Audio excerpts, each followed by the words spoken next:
on the Texas A&M Sports Network. From Learfield, this is the Gary Blair Radio Show, presented by Bud Light. It's for the fans. And by Rudy's Country Store and Barbecue.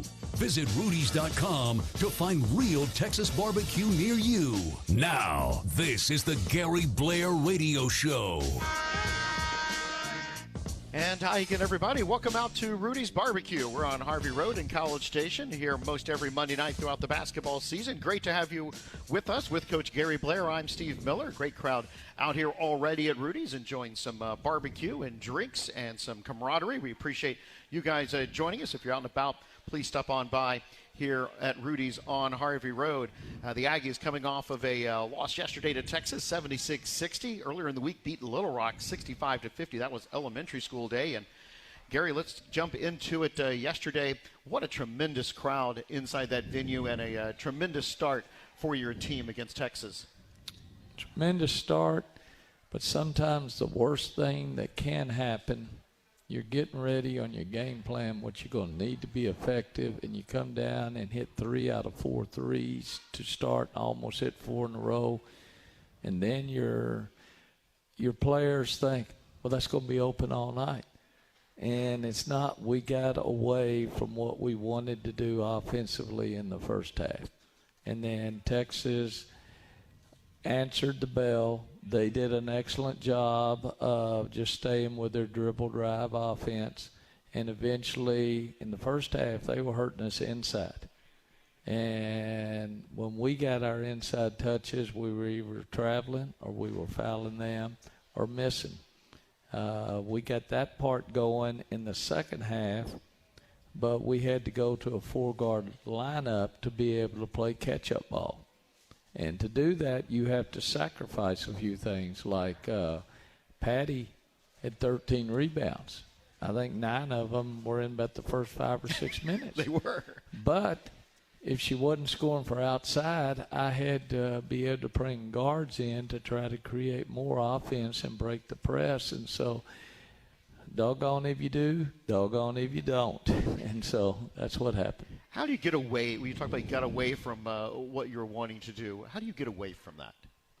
How does that execute? Sometimes if you're having success early, you get away. It'd be like my Cowboys open up and run 3 trick plays, and they all work, and all of a sudden you're up 21-3, and then all of a sudden you forget the game plan that you were supposed to start with the running game, or like the post game. We wanted to be able to hurt them inside. Their post defense was a lot better than what we saw on film. And those kids played so well versus how they did the other night against Jackson State.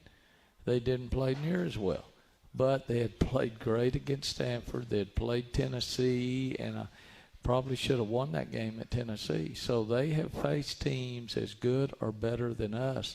And we had not faced anybody of that caliber. And they responded to the challenge.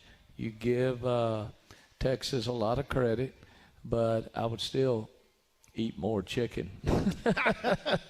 What role did the turnovers play for you? A lot, because it stopped all the momentum. The turnovers really hurt, 19 of them, but there wasn't a whole lot of live turnovers where they were shooting transition on the other end. It was our travel, 3 seconds, not getting open on a 5-second count. Every time we would start a comeback, it was generally the 3 turnovers at the end of the third quarter, I believe, when we'd cut it to 7, 8, 9. We'd started hurting them by penetrating, shooting layups, or Roby had started doing her thing inside, and we couldn't sustain it. If we were sustaining it on one end, they were not stopping us. We were stopping ourselves. Then on the other end, they got their second win. Hunter started playing very well at the point guard position, and the other girl, Mather, if I'm mispronouncing her name, I'm sorry, Hun, but you played very well as well. Their guards were exceptional, and we needed to see that speed because we're going to face that in the SEC. we needed, we're going to play a lot of teams that play dribble drive just like them, and we've got to do a better job. So it was a great wake-up call for us, but it's still not any fun at all losing in front of 7,100. And it was not an announced crowd like they said in one newspaper. It was the crowd. And I commend the students, all 1,400, for showing up. I commend our kids also for getting out and being all over campus. I commend our marketing department. And I commend all the Aggies that said it's time for us to show up and see this very good team. And you come back, you're going to see this team play even better and better throughout the season. That was just a taste of it for these fans. We hope that it's just a taste. Remember, last year we kept getting better and better, but that C word hurt us, the COVID word. And people had to watch us on TV. Now, they enjoyed us on TV, but we needed them in the seats, particularly when we won that SEC championship. And we would have loved for our fans to have had that experience themselves of being there on the court. It seemed like in the second half you guys came back out, and you mentioned going to your four-guard lineup. Between the way your team executed and the way your fans kept in it, tried to keep you in it and bring you all the way back. Talk about that dynamic. I think the fans, I've seen us be down in football or in basketball or even in our games before, and all of a sudden you start seeing people go up the aisle, or what we used to call two percenters or whatever. Nobody was going up the aisle. They realized that Texas was playing great, and we were trying to get over the hump to play great, and we needed every one of those fans, and they were standing. They were doing a good job. My young lady that was just coming in, Karen Ridgway, all of a sudden she was coming in and she had her tennis shoes on. There she is standing up back there, made one of our overseas. And as she was stepping over that little speed bump there, I said hi, and then she stumped her hands and went straight down to the ground right in front of me. I said, oh my gosh. That was contact that she took right there, and she said, Coach, I wore my tennis shoes yesterday, and I think her tennis shoes might have saved her today because she's bounced right back up. What did you guys do well in the second half? Competed. Down 10 at half, and it could have been 12 or 14, how we were not doing things well and how Texas was doing things well. But we competed. We answered the bell. And I think that's what we had to do over in the Virgin Islands for 3 straight games, play a better second half, and we did. And this time, the opponent yesterday was better than us. But today's a new day. Today's Monday, okay? I don't think they want to come back over here to play, and I don't want to go back there to play. But Texas was better than us yesterday. And it's our job as coaches to get our team better, and we will do that. What will be your players' responsibility when they show back up tomorrow? Film doesn't lie.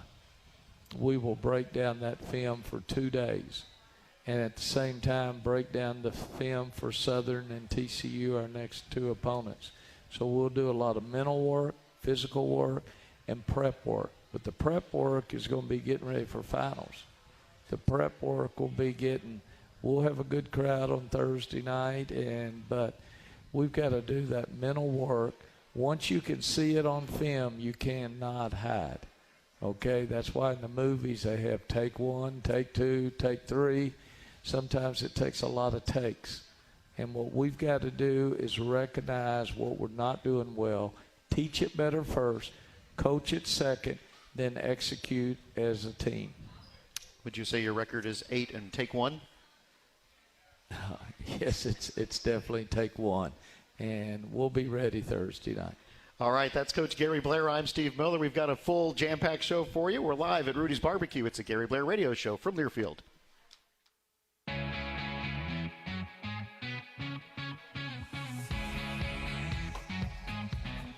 Basketball and barbecue lovers know the perfect brisket needs the right wood.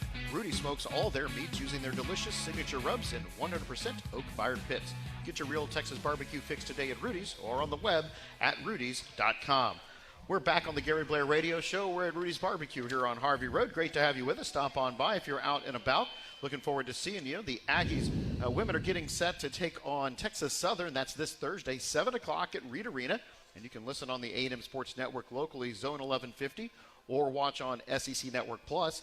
And then Sunday, hope you make plans to drive up to Fort Worth with us. The Aggies face TCU at 1 o'clock. That's 1 o'clock Sunday at Schollmeyer Arena on the TCU campus. And you can listen on the A&M Sports Network locally. That'll be 1620 and 94.5 WTAW, or watch on the ESPN Plus app. And that is what we hope to see you guys out there for those. The Aggies are down one spot in the AP Top 25 to number 18. The top 5 are South Carolina, NC State, UConn, Stanford, and 5 is Baylor. In the SEC, Tennessee is 9. Kentucky is 14. Georgia 21. LSU enters the poll this week at 24. Texas moves to 11. A couple of other opponents we'll watch. DePaul is receiving votes, and Missouri is receiving votes. The Aggies are 8-1 overall, and 1-1 this past week. Gary? Got a stat when we were talking about the Texas game. Most unbelievable stat you've ever seen, and there's a reason why you didn't win the game. Off of our 19 turnovers, they scored 32 points. We scored 0 off of their 7. 0 points. Incredible. And I've never seen a stat like that, particularly a team that I'd coached before. And that's the difference in the ball game right there. And that's on us. We've got to put them in better situations. We got to force more turnovers. We got to have more deflections instead of sometimes where it looked like we were sort of playing an umbrella-type matchup zone that we switched to man in the second half. We've got to become more aggressive and be able to touch more instead of playing HTM. There's MTM and there's HTM. That's make them miss or hope they miss.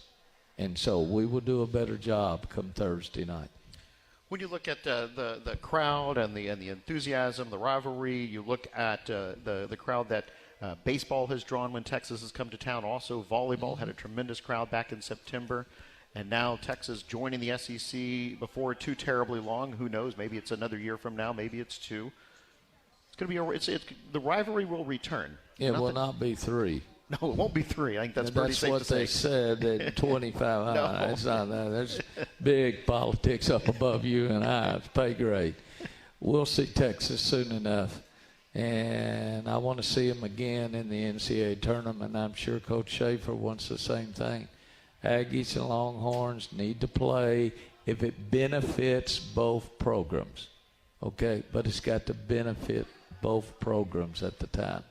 I remember when we went to the SEC, I was looking back on a column that was written, and they interviewed Chris Plonsky, the very well-respected SWA there, and she said at this time, well, who we're playing, we might not need A&M because we were playing 18 conference games, and we already had national rivals, probably with Stanford and Tennessee, and they might not have needed it.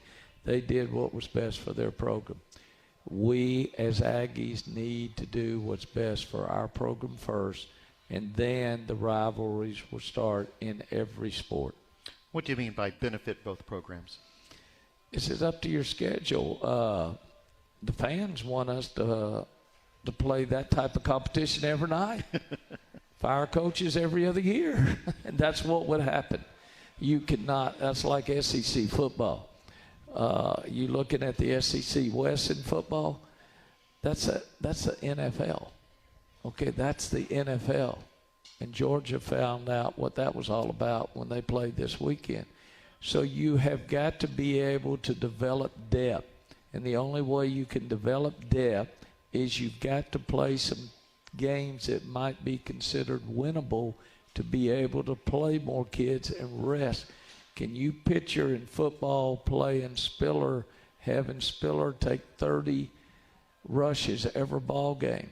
Well, it's a good thing you've got Pollard back there to be able to take a lot of those things to rest him for the large games, and that's what we have to in basketball. I do not need Jordan Nixon playing 40 minutes.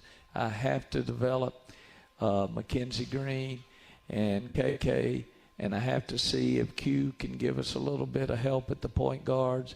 It's the same way with the post players. I'm rotating post players in pretty good right now. But we have to develop depth, and that's why we cannot sit there and play Texas and Baylor and Texas Tech every ball game and then still play all the conference. The fans want it as long as you win.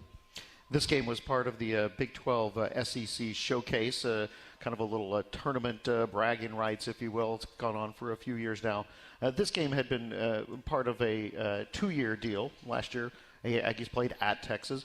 What role did you or the folks at Texas play in this matchup, being a part of this challenge? Well, we've played almost every year in the SEC. In fact, we were the ones that first started it when we did it at Little Rock. I talked Leslie Claybrook into, we need this to happen. And for us to get back in and to get Oklahoma involved as well, for I could take back my Courtney Walkers to Oklahoma, we helped start that challenge. And it was a 4-team challenge in Little Rock, Arkansas. And we played Texas and lost at the buzzer, and Oklahoma played Arkansas. And then the next year we went to Oklahoma and played. I was able to bring Courtney Walker back to her hometown. And then they started the SEC Big 12 Challenge, and which we won some games and we've lost some games. We lost to West Virginia here. I remember that one. It hurt, but then we've done very well in it as well. But we won the series 6-4. Last year we won 8-2. And we take a lot of pride in that. And I'd like to congratulate the teams that won yesterday to step up for us. When Florida beat TCU at TCU, and Coach Harris said Auburn had a big win over Oklahoma State. So I commend my brothers and sisters for taking up for us yesterday. Do the schools get to choose who they're going to play, or is that kind of voluntold? No, but Texas and us said, if we're going to play in the challenge, we're not just going to go to Austin. We'll have to return. And we're the only team that has done that. So that was set up for us. If we're going to Austin, they're coming to A&M, and that's how those two games were set up. We've got a couple of guests coming up on the show. Coming up next, I'm not sure she knows she's up next, but she is. Holli Chapton, our marketing director, is going to come join us and tell us how in the world she got 1,400 students there in the house. They're all going to be back this Thursday night. Is that right? They're going to be back, and then they can go to Northgate afterwards. Sounds like we've already got the marketing plan. All right, he's Gary Blair. I'm Steve Miller. We're live at Rudy's Barbecue. It's the Gary Blair Radio Show from Learfield.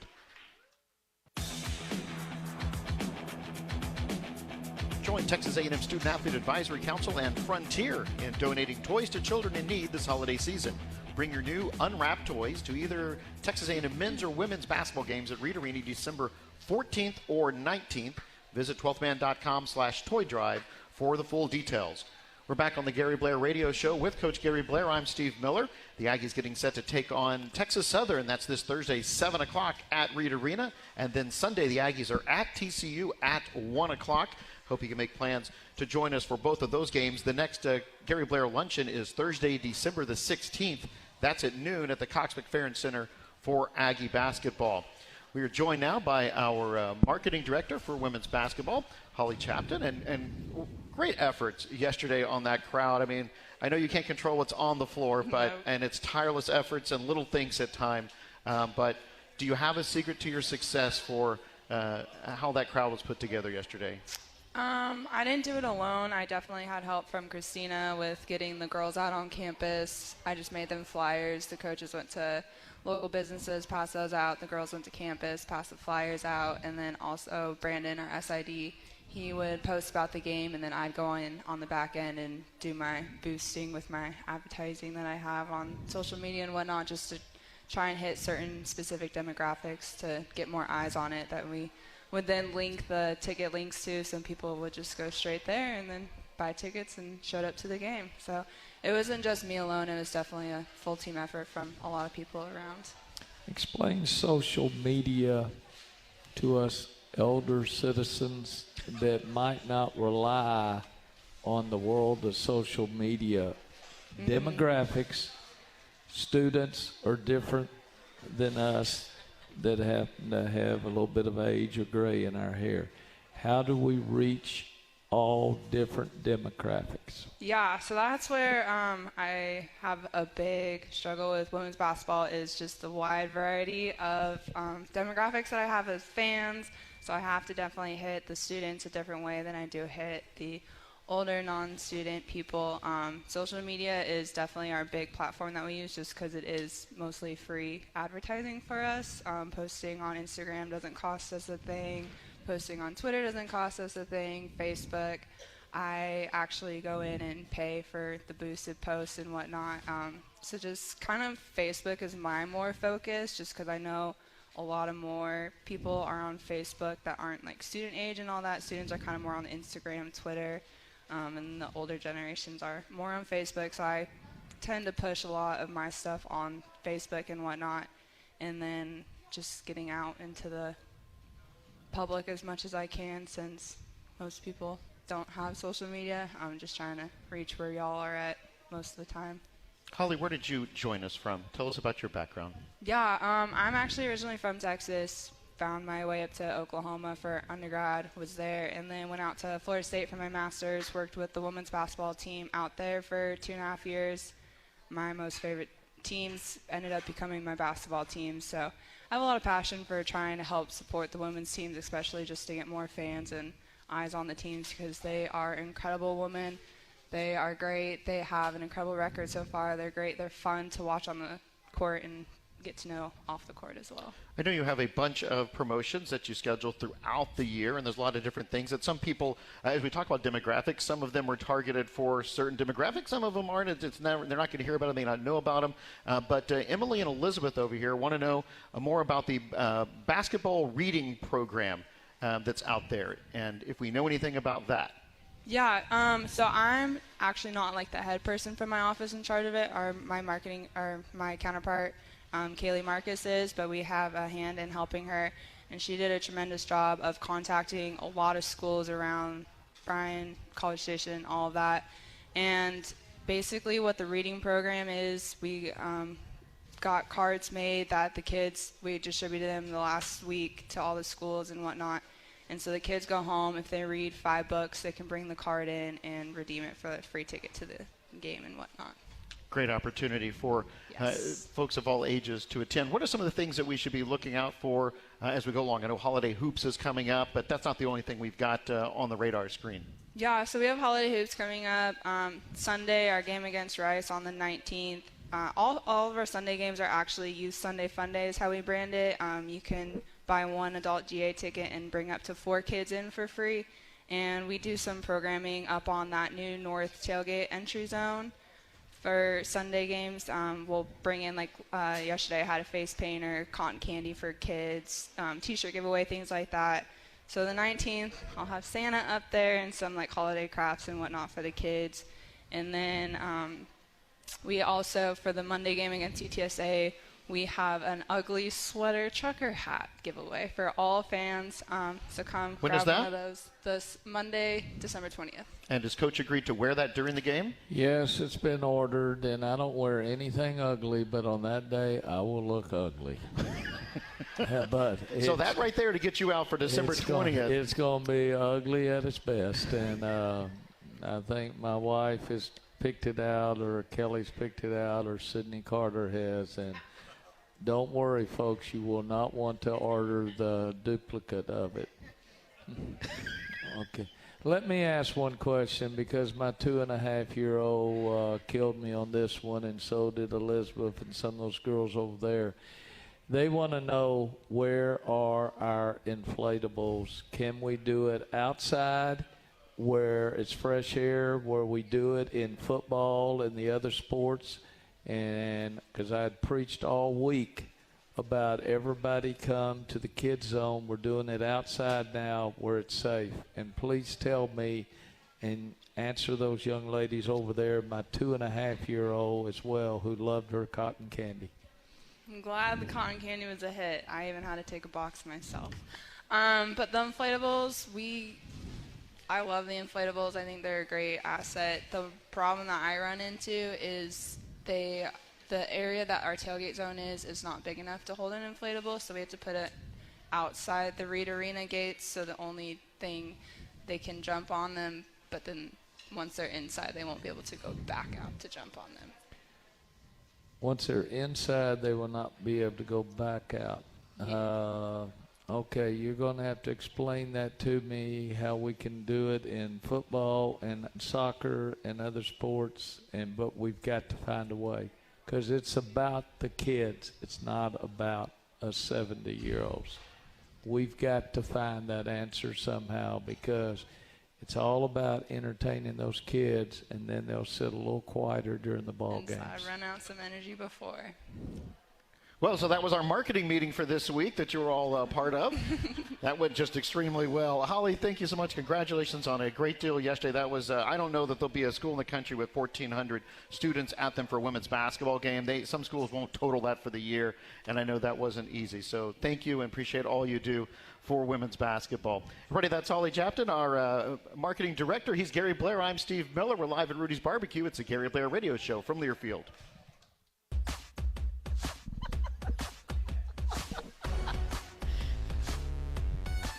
Texas Farm Bureau Insurance wants to give you a VIP Aggie basketball fan experience this year. Go to 12thman.com/maroon contest and register. One winner and a guest will receive game tickets, hotel accommodations, autographed memorabilia, and more. Register today at 12thman.com/maroon contest. Texas Farm Bureau Insurance, proud partner of Texas A&M Athletics. We're back on the Gary Blair Radio Show. We're at Rudy's Barbecue on Harvey Road. A few great seats still to be had for you. Folks have enjoyed some good food and some drinks and some fellowship here. Good to have everybody out here. The Aggies going to take on Texas Southern. That's Thursday, 7 o'clock, Reed Arena. And then Sunday, the Aggies are at TCU, 1 o'clock. And you can listen to that game locally, 1620 94.5 WTAW, or watch on ESPN+. Whoa, you just said listen. You could if you're not going to go. They can go. Well, I understand that, but some people, that's so far, Gary. What do you want me to do? It's the middle of the day. I might have to miss my nap or something. No, Holly just said she's going up there to see her grandmother, and they're going to go to Joe T. Garcia's to eat. That's a good pregame. There's Mexican food, and there's Joe T. Garcia's. And that's a great way to do it. You can stop there. You could even go to the Papados or all those places up there. They're right near the arena. They got shopping malls. They got Christmas presents. They got Christmas lights. Step out of your box, folks. I love you, but I need you to step out of your box. How did you feel? We didn't get Holly to talk about how she got 3,600 elementary school kids with a total crowd of 64 for that ball game. But that was another special day. All the elementary kids, and your kids are almost old enough for that 5th grade, aren't they? They're looking forward to it, but they get to come to some other games. But each school district is bringing different age children, and so College Station, I think this year was doing 5th grade. So appreciate those guys coming out. Well, I'm excited about Thursday. I'm excited about this weekend. That will be our first road game. The Virgin Islands was neutral in Paradise, but we're going for our first road game to TCU. Paradise. And that's been a house of horrors a couple times up there. So we need to play well, get our mojo going again, and we've got Skeete here. Yeah, our new co-associate head coach, Vernette Skeete, comes to us from Illinois, previously at Marquette. Welcome. Hi, how are you? How's the transition going since you got the call to come to College Station? Transition has been going well. I mean, College Station is a special place. The people are great, food's great. So I live in a great neighborhood, and my kids are happy, and they're running around, and I'm learning a lot from Coach Blair. So everything is good. How many kids and what age, and what's it like being a mama, a full-time coach, associate head coach? You are putting it all together. So this gives a lot of parents that are out there trying to manage jobs and kids and activities. Tell all the parents out there that are listening how you do it. Well, Being a mom is my first-time job. That's my real job. So coaching basketball is the fun job. Being a parent is a little bit different. It's not as hard right now because my kids, they're not at the age where they have soccer meets and, basketball practice and things like that. Right now I can give them some toys in the corner and they can manage pretty well, while I'm watching practice or watching film or something like that. It's difficult, but it's doable because we have such a great staff. I have a good support system, so everybody's around us. If I'm in practice and I'm running over some plays or something, doing some out-of-bounds plays, we'll have the managers or, some of the other staff helping Dia out on the sideline. So it's just a good family atmosphere. Being here, it's been easy, It's just so much support. It's hard to kind of feel like, oh, you have kids. I actually, I just feel like I'm part of a family. I go to work with my family every day, and everybody's, we're all here.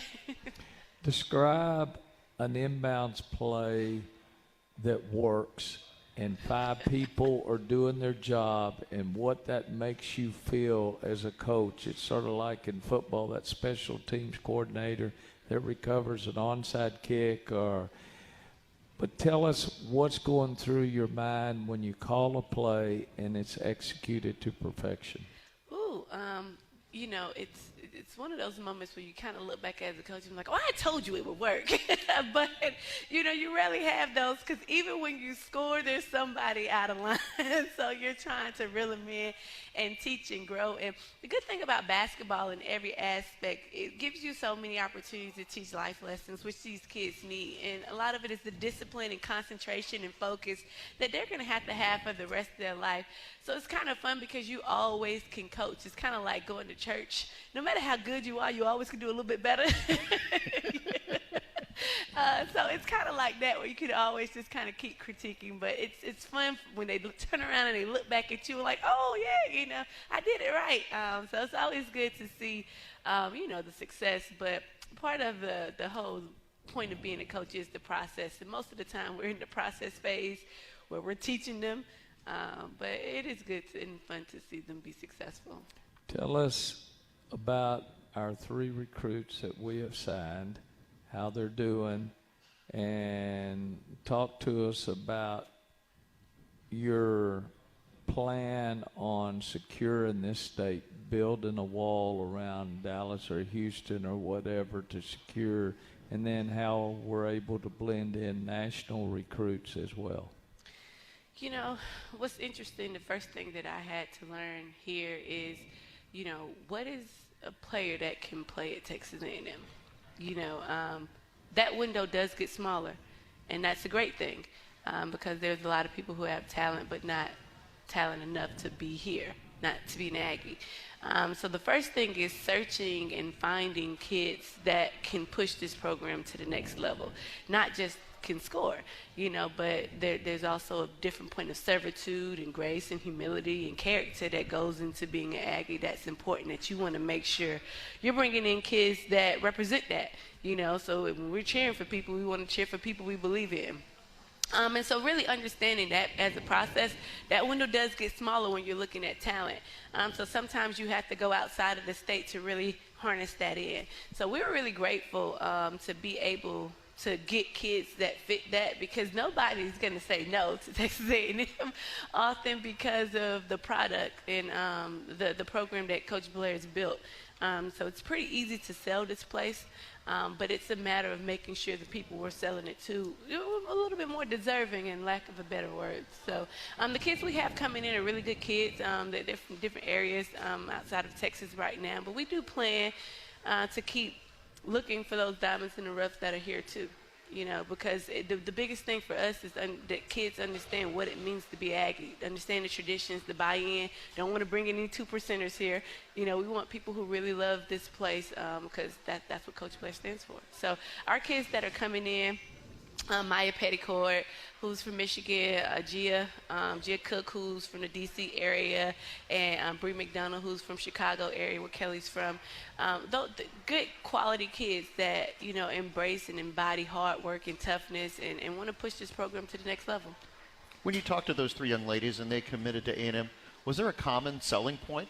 What was the commonality that they might have had to come to A&M? Life success. The one thing that was easy for me to reiterate that Coach Blair never forgets to tell people about, not these 4, but the next 40. And those kids know, regardless of what happened on the court, this was a place that could set them up for the rest of their life. And that's what part of mature decisions come in. It's not like, you're my friend, I want to play. It's like, how is this going to protect me? How is this going to propel me to the next level? And all across the board, if you get here, you can see that that's what A&M does. And so that's something that they all had in common. And when they looked at everything, they said, my life will be better. And they know Coach Blair is never going to be too far. And he's just had a success story of making people better. Last question. You work with the shooting guards and the small forwards. That would be like Kayla's position and Q's position. What do you see our kids need to work on going forward, and what you see tomorrow in practice and Wednesday's practice that we need to work on to get ready for another very athletic team in Southern? I think the biggest thing as we're watching film and we're teaching our kids, which they're aware of too, is just preparing for pressure. This conference is a tough conference. This is a high demand as a program, and we've had some things that are a little bit easier for us. And sometimes, basketball isn't a light switch. You can't just turn it off and on. Some of us still got sand from the Virgin Island in our shoes. We got to knock that out and get back to the grit and the hard work, and I think once we do that, we'll be able to get them to handle some of the pressure that they faced, especially in the last game, and get their shots off like they need to and shoot with confidence. That's the biggest thing, too, is just reminding them that they put the work in and the confidence that no matter what they face, they'll be able to produce the same amount. Excellent. Okay. Skeete, well, thank you for being here. Yeah, and we call you Skeete, and yes. that is affectionate. You like being called Skeete. Yes, it's actually my real name, and a lot of people don't realize that. My dad is from Barbados, so it is a common name, and like Williams is in America, Skeete is actually a very common name in Barbados and the islands. So my name is Vernette Skeete. It's my last name, so I prefer to be, because everybody messes up Vernette. I don't know why. It's such a easy name, Vernette, but they often mess it up, and Skeete is easier. Perfect. Yeah. Hey, thank you for joining us, everybody. Coach Skeete. All right, thank you, guys. All right, we're back in a few moments. We're live from Rudy's Barbecue. It's a Gary Blair Radio Show from Learfield.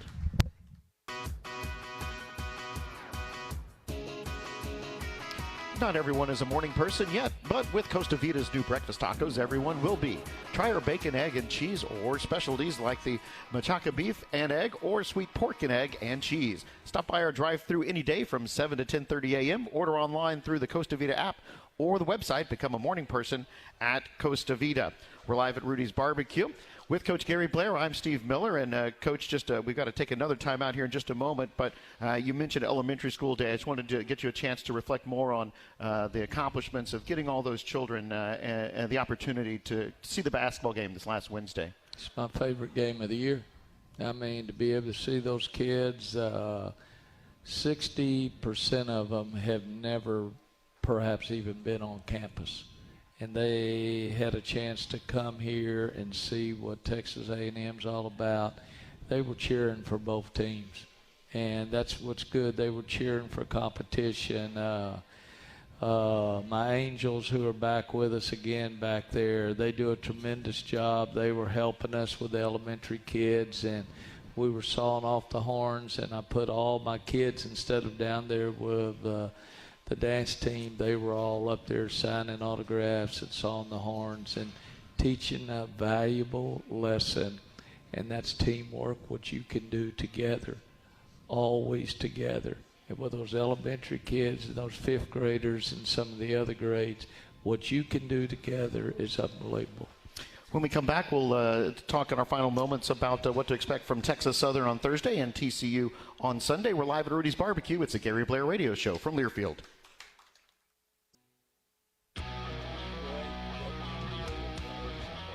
This copyrighted broadcast is an exclusive presentation of Learfield under the broadcasting rights granted by Texas A&M University.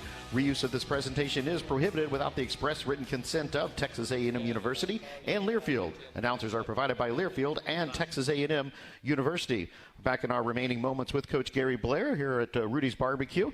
The Buzz Williams Show comes up next. And Gary, the Aggies are taking on Texas Southern on Thursday and at TCU on Sunday, and you asked the crowd during the break a trivia question which no one has to answer, so I will give them the first clue, which is the coach of Texas Southern, which is Cynthia Cooper-Dyke.